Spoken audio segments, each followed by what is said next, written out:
suffira d'un livre pour changer toute une vie.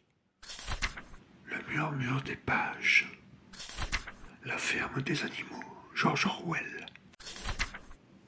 Le propriétaire de la ferme du manoir, Mr. Jones, avait poussé le verrou des poulaillers. Mais il était bien trop soûl pour s'être rappelé de rabattre les trappes. S'éclairant de gauche et de droite avec sa lanterne, c'est en titubant qu'il traversa la cour. Il entreprit de se déchausser, donnant du pied contre la porte de la cuisine, tira au tonneau un dernier verre de bière et se hissa dans le lit où était Mrs. Jones, déjà en train de ronfler.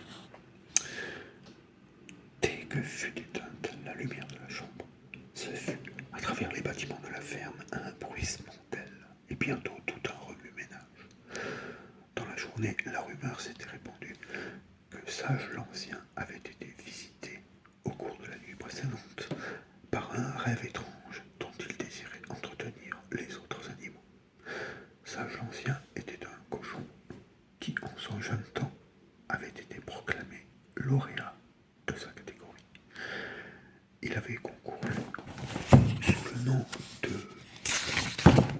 Beauté de Wellington, mais pour tout le monde, il était Sage l'Ancien. Il avait été convenu que tous les animaux se retrouveraient dans la grange dès que Mr. Jones se serait éclipsé. Et Sage l'Ancien était si profondément vénéré que chacun était prêt à prendre sur son sommeil pour savoir ce qu'il avait à dire.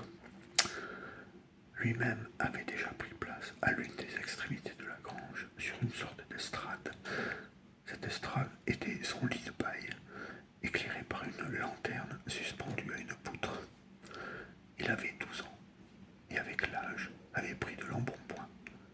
Mais il en imposait encore, et on lui trouvait un air raisonnable, bienveillant même, malgré ses canines intactes.